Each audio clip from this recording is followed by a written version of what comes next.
dans ma bulle. Raconte pas ta vie. Moi je vise loin la lune. Roman, bienvenue dans notre émission, dans Merci. un cadre merveilleux, un cadre que tu connais très bien toi. Ouais, très très bien même. C'est quelque chose qui te plaît, j'imagine, de remonter à la Bastille comme ça, de voir la ville aussi belle comme ça. Quelque chose qui me plaît et quelque chose qui est quand même régulier parce que je viens souvent à la Bastille faire des pique-niques avec mes copines, des choses comme ça, donc c'est cool. Donc c'est un endroit que tu connais bien. Très bien même. Et justement, alors avant de commencer cette émission, moi je prépare toujours une petite intro pour nos invités. Ok. Alors j'ai pris le soin de t'écrire quelque chose. Aujourd'hui, je reçois une joueuse qui porte fièrement les couleurs de Grenoble sur le terrain. C'est une passionnée du ballon rond, une vraie guerrière du GF38.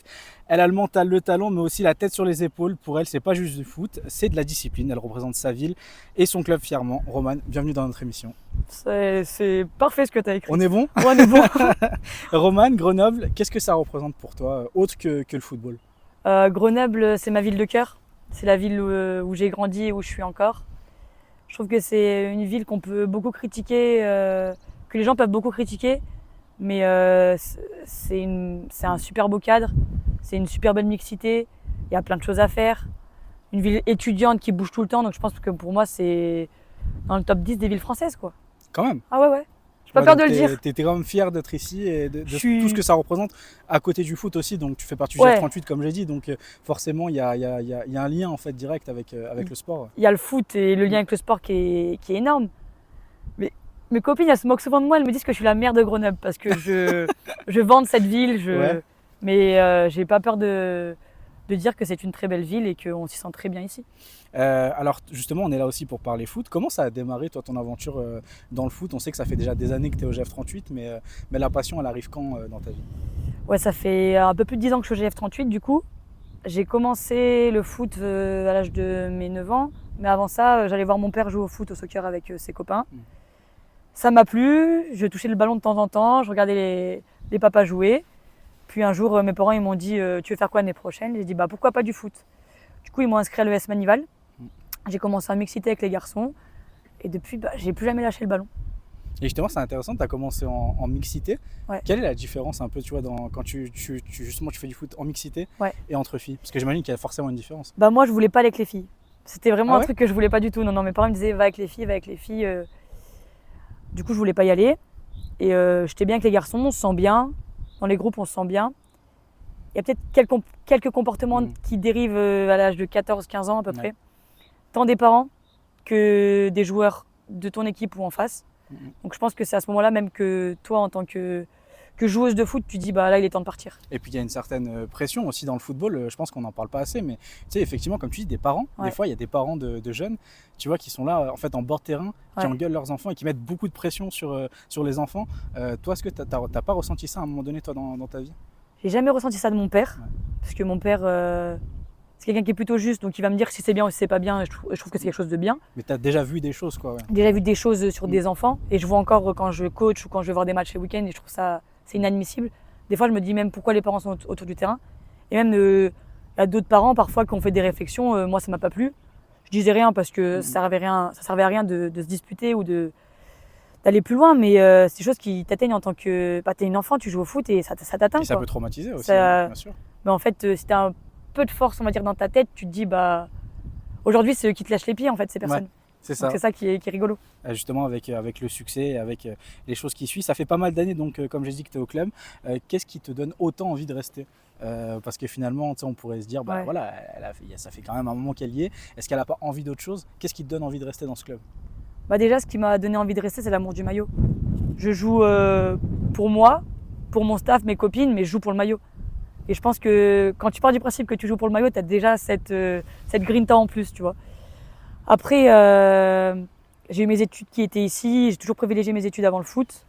Et en fait, allier études et foot ici, c'est un truc qui me semble très cohérent et c'est dans un cadre où je me sens bien, donc c'est pour ça que je reste ici aussi. Et en plus avec un club qui marche, qui Ouais, fonctionne. il fonctionne bien donc, là. donc c'est cool parce que c'est vrai que des fois bon, tu peux t'inscrire dans un club, le club de ta ville, mais c'est pas forcément le Ouais. plus incroyable. Tu Ouais, vois. c'est ça. Là, on est sur quand même le meilleur du foot dans la région, donc j'imagine que c'est aussi une fierté de représenter ce maillot. On n'est pas les meilleurs dans la région, mais on y prétend, on va dire ça comme ça.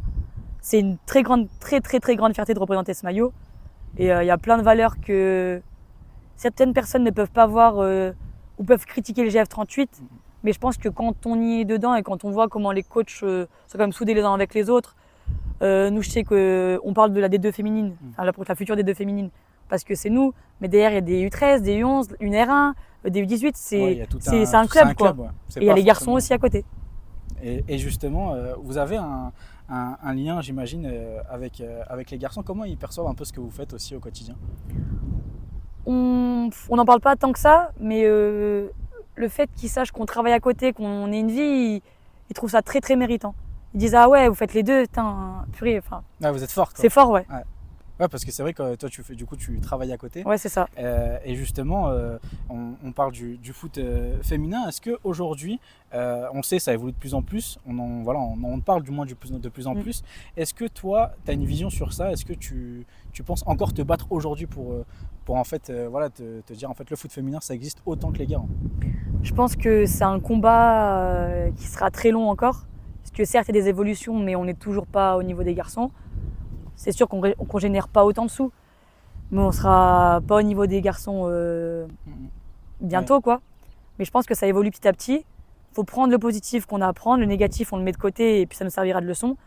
Et avec le temps, moi j'espère que le football féminin se rapproche de plus en plus des attentes qu'ils ont les garçons, quoi. Mais il y a du mieux, on a vu aussi votre présence au Stade des Alpes. Ouais. C'était pas rien, c'est aussi des petits gestes comme ça, j'imagine, pour toi qui sont source d'espoir. C'est des petits gestes qui font du bien. Enfin, pour moi, ça a été une énorme fierté et pour toutes les filles de jouer au Stade des Alpes. Il y a plusieurs filles, ça fait des années qu'elles sont au GF38, c'est la première fois que ça leur arrive. Et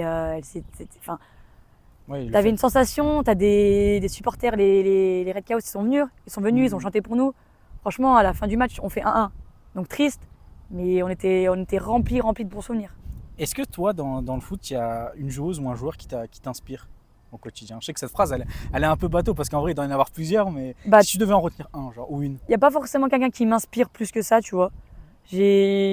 J'adore le foot, mais il n'y a personne qui m'a vraiment inspiré.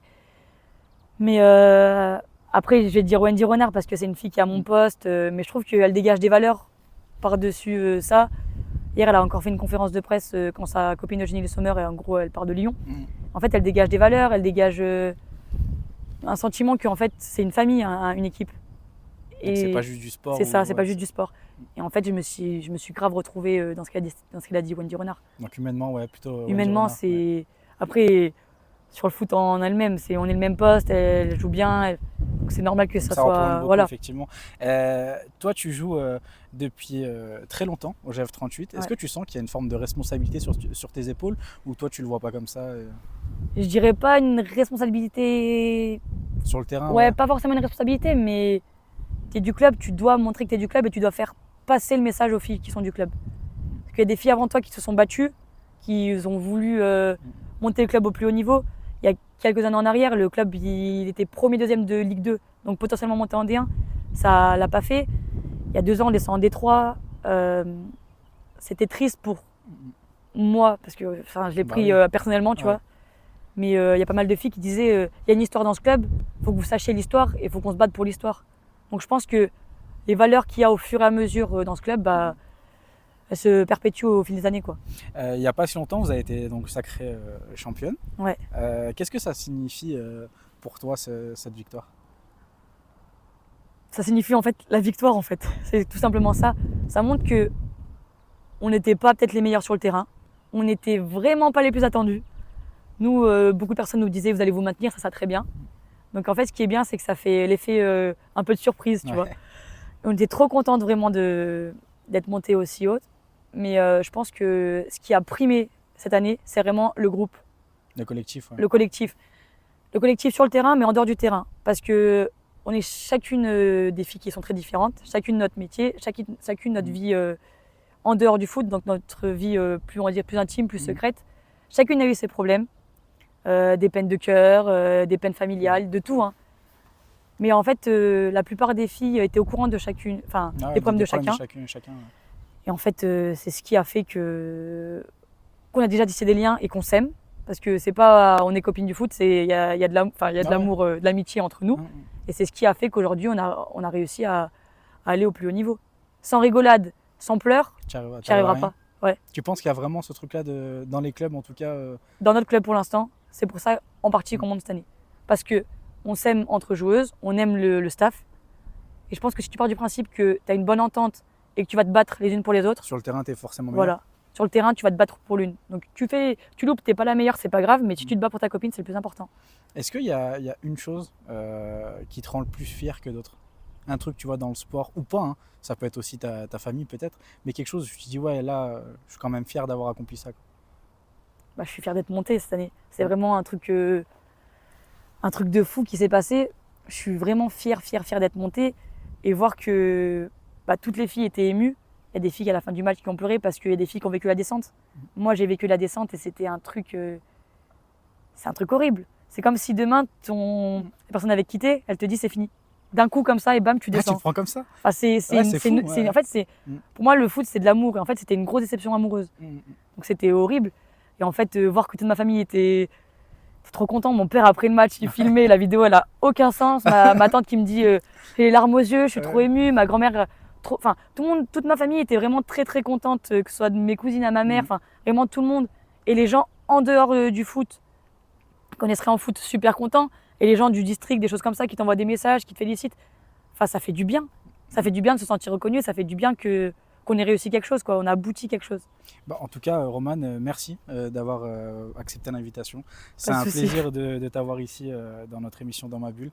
Je sais pas si tu avais un dernier mot à rajouter. J'ai un dernier mot à rajouter. C'est un peu pour tout le monde, ça. Ouais. C'est quelque chose que j'y pense depuis longtemps. C'est qu'une journée sans sourire, c'est une journée perdue. C'est un truc qui n'a rien à voir avec le foot, rien à voir avec tout ce que vous voulez, mais c'est une chose qui est tellement vraie que chaque jour, on peut avoir des péripéties, des choses moins bien, mais il faut prendre les choses positives, il faut garder que le positif. Donc souriez et vivez votre vie à fond, quoi. Et vive le vent. Ouais, voilà, vive le vent. Merci Romane et à Pas de très souci. bientôt. Laissez-moi dans ma bulle. Ma compte pas